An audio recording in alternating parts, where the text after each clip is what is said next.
Hola, sean bienvenidos otra vez a la sección Revisión de Artículos, un proyecto de la Sociedad de Ciencias Básicas de San Fernando, más conocida como SOCIBAS, y específicamente de la Ayudantía de Cátedra de Anatomía Humana. Mi nombre es Andrés Sananda y como han ido viendo, lo que vamos a revisar hoy va a ser una publicación titulada Morfología del pie de deportistas que practican descalzos versus deportistas que practican con calzado. Es una publicación chilena de Celso Sánchez en la revista argentina de Anatomía Online, en la cual se ha revisado la morfología del pie, pero cómo los procesos de adaptación anatómica han tenido el impacto del calzado.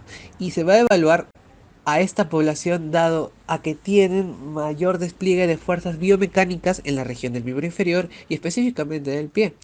Van a tomarse una serie de características en diversos puntos anatómicos, los cuales van a ser comparados y van a darnos diferencias, las que nos van a dar conclusiones. Entonces, para poder ir revisando todo este artículo necesitamos algunos conocimientos previos. Entonces, sobre las generalidades del pie, el pie es la región que se inicia en la línea que indica el límite inferior del tobillo y se extiende hasta los extremos de los dedos. Además, la vamos a dividir en tres porciones, una denominada retropié que está conformada por el calcáneo y el astrágalo, una denominada medio pie que está formada por el navicular, el cuboides y las tres cuñas, y el antepié que está formado por el metatarso y las falanges. Sobre estas terminaciones le vamos a denominar pie egipcio al pie que tiene longitud decreciente de falanges. Se le denomina pie griego al que el dedo índice tiene la mayor longitud, es decir, es ascendente y decreciente, de medial a lateral, y se le denomina pie cuadrado cuando el dedo gordo del pie y el dedo índice tienen la misma longitud y de ahí decrece. Además vamos a distinguir dos regiones. La región plantar, que es la que tiene contacto con el suelo y que nos va a definir un arco de por sí, dado a los puntos de sustentación, y la región dorsal, que es lo que nosotros vemos en la porción superior del pie. Ahora, según otro estudio, encontré esta definición para estos tipos de pie. Sin embargo, lo vamos a evaluar después respecto al mismo estudio. Pero para introducir el concepto es necesario entender que, por ejemplo, si tenemos esta longitud, que vendría a ser las cabezas aproximadamente de los metatarsianos, y aquí tenemos esta longitud que vendría a ser la porción de piel que suele tener contacto con el suelo a esta dimensión, y las comparamos con una diferencia porcentual respecto a la primera longitud. Tenemos que si esa diferencia porcentual era menor al 40%, es decir, aproximadamente esto es X y este Y supera esta longitud, es un pie plano. Si la longitud porcentual se mantenía entre 40 y 67 se denomina pie normal, y cuando supera los 67, es decir, esta Y es más reducida, se le denomina pie cabo. Continuando con el recuento anatómico, es en la visión plantar, en la cual el calcáneo va a tener una apófisis medial, una lateral, una tróclea peroneal, el sustentáculo del astrágalo, pero lo que sí es importante aquí es esta tuberosidad calcánea. Luego en el astrágalo vamos a distinguir al tubérculo lateral, al medial, a la apófisis posterior, pero aquí vamos a tener a la cabeza, que va a ser el punto más alto de este arco. Luego tendremos al escafoides con su tuberosidad, al cuboides con su tuberosidad, a las tres cuñas o cuneiformes y a los metatarsianos, que van a tener también, en este caso, en la primera, a los huesos sesamoideos, y vamos a distinguir también a su base, su cuerpo y su cabeza, ojo con las cabezas, y en las falanges vamos a encontrar nuevamente lo mismo, y sus tuberosidades distales. Pero algo interesante es que en las cabezas de los metatarsianos hay almohadillas adiposas. ¿Y para qué? Para esto de aquí. Se va a describir un triángulo de sustentación en la cual los tres puntos donde debería reposar el peso es en esta tuberosidad del calcáneo y en la cabeza del primer y el quinto metatarsiano. ¿Y por qué todo esto es importante? Para evaluar lo siguiente.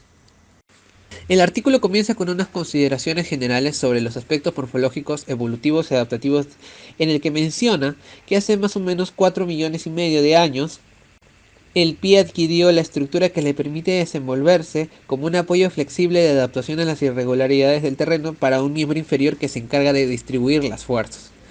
Es así como encontramos el rol del arco plantar longitudinal medial, dado que a nivel biomecánico lo que va a hacer es el principal componente de la estática y la dinámica de la bóveda plantar, debido a que posee la mayor longitud, la mayor altura y es la estructura con mayor incidencia en la absorción, acumulación y devolución de las fuerzas gravitacionales durante los apoyos a nivel biomecánico.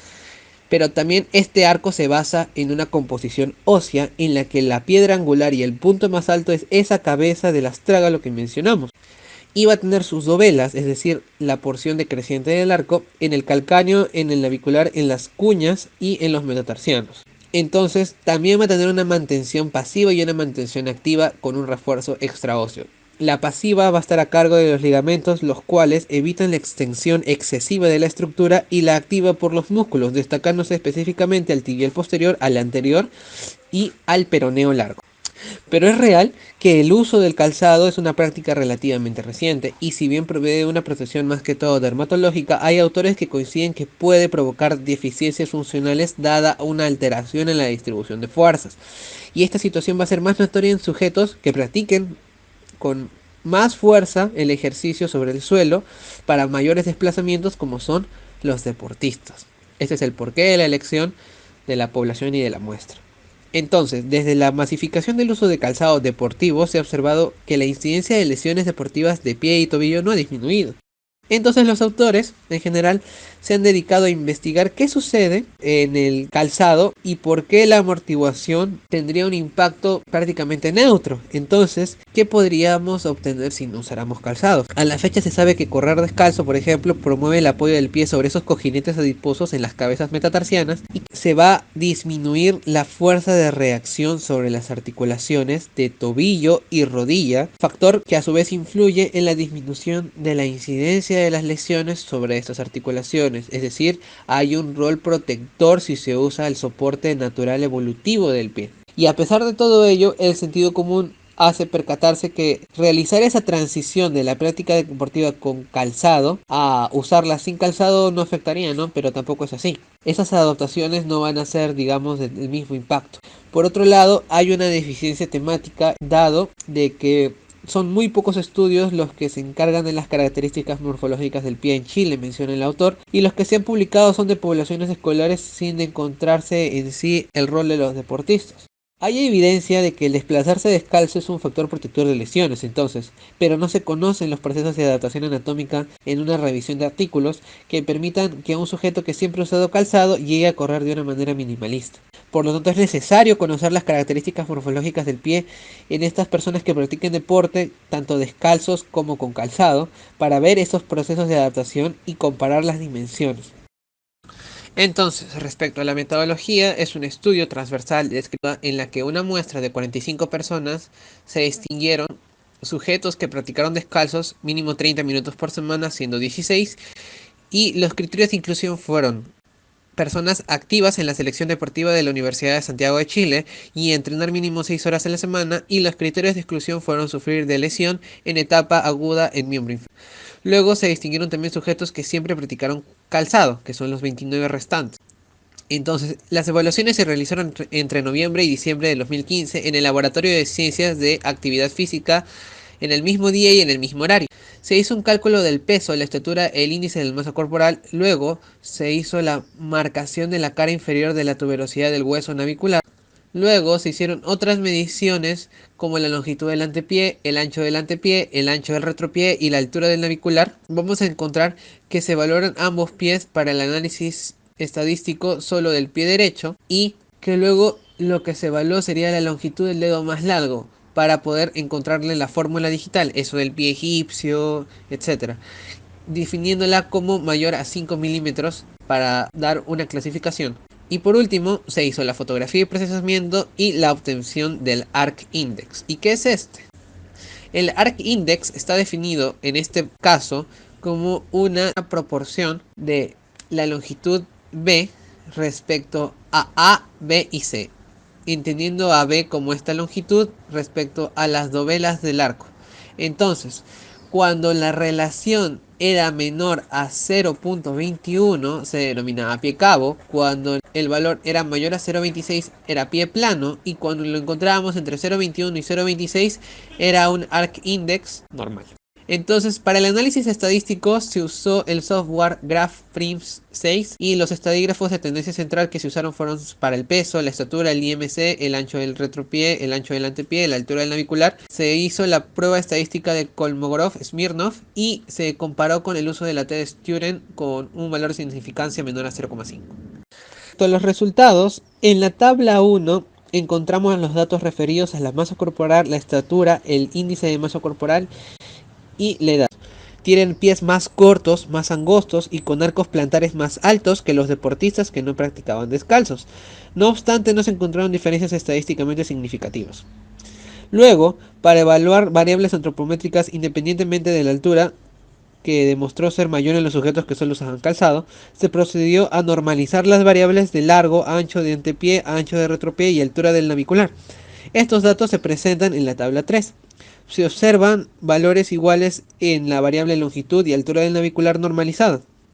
Los sujetos que practicaban descalzos presentaron un retropié más ancho y un antepié más angosto que los que no practicaban descalzos. La comparación de medias indica que no hay diferencia estadísticamente significativa entre ambos grupos. Luego, en la tabla 4, lo que vamos a encontrar es que se distribuye el porcentaje del tipo de pie según la altura del arco de pie derecho e izquierdo separados por grupo de práctica de descalzo y no descalzo. A la izquierda se van a presentar los resultados de quienes practican descalzos y allí cerca de la mitad de los sujetos presentaron pies normales derechos e izquierdos. Se observan diferencias notorias en la distribución de pies planos entre pies derechos e izquierdos, alcanzando estos últimos un 37,5%, mientras que los izquierdos alcanzan un 25%. Esta tendencia se revierte en los pies cabos, presentando mayores porcentajes de distribución los pies izquierdos en contra de los derechos, con un 18,75 respecto a un 12,5. Luego, vamos a ver que también se presentan los resultados de las personas que practicaron con calzado, en la cual se presentan diferencias respecto al grupo que practicó descalzo. Ahí es posible observar que la distribución de pies normales disminuye a valores que redondan el 40% en ambos pies.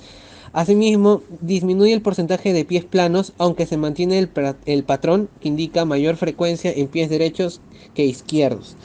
La mayor diferencia se observa en la distribución de pies cabos, cuyos valores superan el 25% en pies derechos y alcanzan 37,93 en pies izquierdos.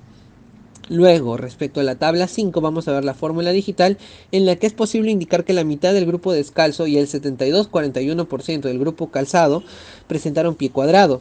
En el caso del grupo descalzo, en las otras dos tipologías de pies se repartieron 25% cada una.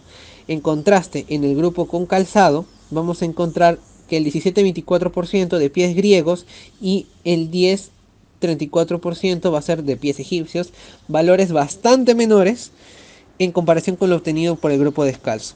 Y finalmente en la tabla 6 se aprecia la distribución de asimetrías de pies relativas a la altura del arco. En el caso del grupo descalzo, un 18,75% presentó diferencias de tipología entre los pies. Los sujetos de calzado por su parte presentaron mayor frecuencia de pies asimétricos. Desde el punto de vista de prevención de lesiones, hay que tomar en cuenta que la evolución adaptativa del pie se ha dado sin calzado. Sin embargo, es por eso que se desata la polémica de que si se debe practicar la actividad física con calzado o sin calzado. Pero a pesar de que existe evidencia que indica que ciertos factores contribuyen a la mejora, un sujeto que ha usado toda su vida calzado no puede iniciar la práctica descalzo sin antes pasar un proceso de readaptación anatómica, dado que una readaptación forzada podría ser más perjudicial incluso. Como antecedentes de este estudio, en verdad se ha descubierto que esta línea ha sido muy poco estudiada, dado que solo se encontraron dos investigaciones que comparaban variables puramente morfológicas entre sujetos que practican descalzos y calzados. Estos revisaban lo siguiente: las características morfológicas de indios descalzos versus la población occidental, en la cual los descalzos tenían pies más anchos y largos con una mejor repartición de presiones, y los que usaban calzado tenían mayor presión en el hallux, en los metatarsianos y en el calcáneo. Por otro lado, la morfología de los deportistas de entrenamiento corporativo fue el segundo estudio, en la cual se encontraron diferencias significativas en el ancho de antepié en mujeres. Las dos investigaciones anteriores entregan datos contundentes que indican que existen diferencias significativas entre las dimensiones del pie que practican o no con calzado y sobre todo en las dimensiones del ancho del antepié. Entonces, luego de correr el pie alcanza mayor volumen y descalzo. Al no tener soporte podría sufrir mayores deformaciones, haciendo que la morfología del pie cambie de manera crónica. Es por eso que no se puede hablar de un concepto de adaptación inmediata. Adicional a todo eso, no se encontraron diferencias significativas en el estudio, y esto puede deberse a que el grupo descalzo practicaba entre 30 minutos y 1 hora a la semana, lo cual supone que ese tiempo de dedicación no es suficiente como para conducir adaptaciones crónicas en la morfología del pie. Otro punto importante es la distribución del tipo de altura del arco plantar longitudinal medial, en la cual había un resultado que los descalzos presentan mayor distribución de pies normales y menor distribución de pies cabos que practican con descalzo, lo cual podría indicar que esta práctica puede contribuir a mejorar la salud del arco. Luego, en los descalzos se encontró también menor asimetría. Luego, en la muestra se encontró que estos deportistas en su mayoría tenían pie cuadrado, lo que refuta la idea del pie griego en los atletas en la literatura clásica. Y por último, para todas las variables hay que considerar que la muestra de por sí es muy limitada. Entonces, las conclusiones del estudio son las siguientes. Primero, que es un estudio inédito por la comparación morfológica en esta población. Los deportistas sabemos que ejercen mayor fuerza en sus pies para poder realizar mayores desplazamientos. Por lo tanto, están expuestos a una mayor presión y carga de peso. Por otro lado, los pies descalzos son en teoría más saludables, eso es cierto, pero tomando la consideración de un proceso crónico de adaptación. Si es un proceso agudo de adaptación, se sufre de lo que vendría a ser perjuicios en esa readaptación forzada. La muestra, sin embargo, no evidencia diferencias significativas que puedan ser extrapolables a una población. Así que resalta también el estudio que existe una necesidad de profundización temática, dado los antecedentes escasos y dado la importancia del asunto. Entonces, primero, ¿la relevancia temática está justificada? Pues sí, porque es una población interesante de estudio, y las implicancias que tendrían en el desarrollo de terapéutica relacionada a la terapia física o a la amortiguación de patologías ocupacionales en la sustentación sería importante. La metodología está muy bien descrita, es algo que saludo del estudio, pero la calidad de la muestra sí es muy pobre. Con 45 individuos no se pueden sacar conclusiones generalizables. ¿Los resultados aportan conocimientos significativos? Sí, porque los estudios previos no tenían esta población y no habían hecho el análisis que se puede realizar. Sin embargo, aporta información contextualizada también, porque hay que recordar que en Europa en general se describe que los pies atléticos suelen tener terminación griega, la fórmula digital griega, pero se acaba de encontrar en este estudio que la fórmula ha sido la fórmula cuadrada. Así que se resalta la necesidad de estudios que se enfoquen en la realidad local. Y eso sería todo. Estas son las referencias de donde he ido sacando la información, algunas imágenes también. Y por último, no olviden suscribirse al canal Anatomía Socibas, donde va a haber más proyectos. Tenemos al proyecto Anato en 10 minutos. Muchas gracias, no olviden seguirnos en Twitter, en Facebook y en Instagram. Eso sería todo.